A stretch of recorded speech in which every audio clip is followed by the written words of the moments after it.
Hey everybody, happy Friday to you. Glad that you're with me. Out of town celebrating my wife's birthday because she's got a birthday coming, and you know what I'm going to do for her birthday on Sunday? Preach a couple of times, do a baptism Sunday. By the way, if you know a friend or you're ready to be baptized, eastview.church/baptisms, and we'd love to set that up for you. We're going to offer a time in all of our services live and online for people to make a decision of faith that symbolizes the washing away of our sin and the being born again into Jesus Christ. So Baptism Sunday is coming. Pretty excited about that. And if you are ready, we're ready. And if you know somebody who's ready, please invite them because it's going to be a powerful sermon as we continue our way through the tabernacle. So cool stuff ahead. My wife's birthday, we're celebrating that, and just blessed, as you will know to have this woman who's journeyed with me all these years, and so I want to give her a little kindness. I want to take us to a strange story of faith, and I want to talk to you about on this Friday, which is Cinnamon Roll Friday. I want to talk to you about faith, and it's a strange story of, I believe, faith from 2 Kings 13. It's reserved for us here in the ancient history of the kings of Israel. And it has to do with the prophet Elisha. You know, Elisha was the one that followed Elijah. Elijah is the famous prophet from the Old Testament. Elisha is his predecessor, did a lot of great things in the name of God and served the Lord as a prophet.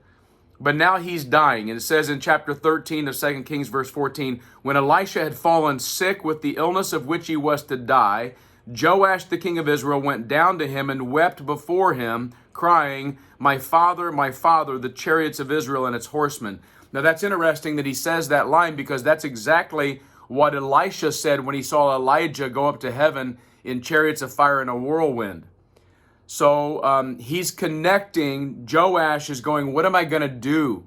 What am I going to do without you to prophesy? And by the way, he's at war all the time with the Moabites, and he's at war all the time with the Syrians in the north. And so he's wondering, now that my mouthpiece from God is going to die, how am I going to do anything? So he goes to see Elisha one last time and pay his final respects, but also kind of a desperation thing. And so here's what happens in verse 16. Elisha says to the king of Israel, draw the bow, and he drew it. And Elisha laid his hands on the king's hands, and he said, open the window eastward. And he opened it. Then Elisha said, shoot, and he shot.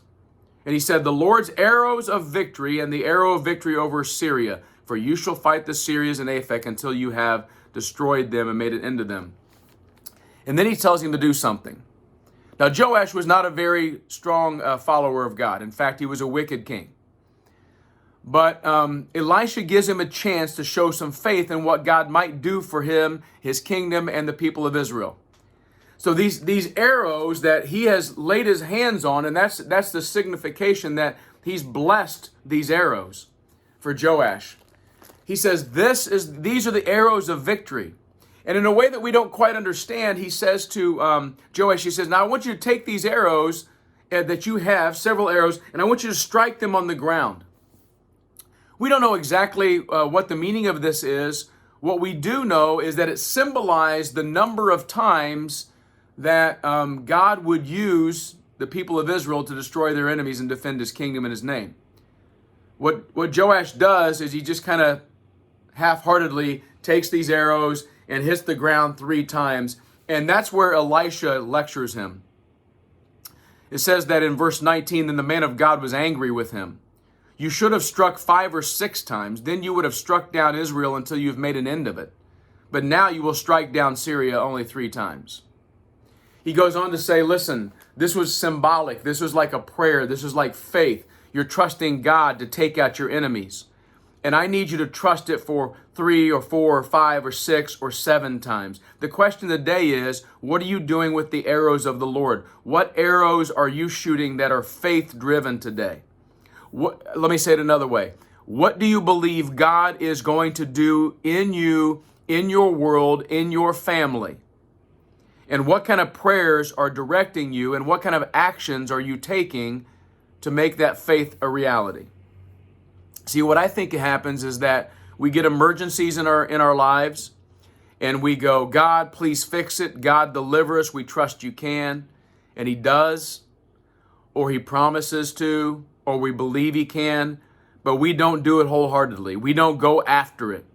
What are the things today that if you had faith and you know that it's glorifying to God and for his kingdom, what are the arrows of faith that you would shoot today for yourself, for your kids, for your coworkers, for your church, for your city, for your country? What might God do if we would not just strike 2 or 3 times and go, that's enough prayer, that's enough serving, that's enough action in the name of God? What if we struck the ground with the arrows of faith 6, 7, 8, 9 times? What kind of victory would the Lord bring into our lives? Here's what I know. As this case with Joash and Elisha, the more faith we have, the more God accomplishes through us.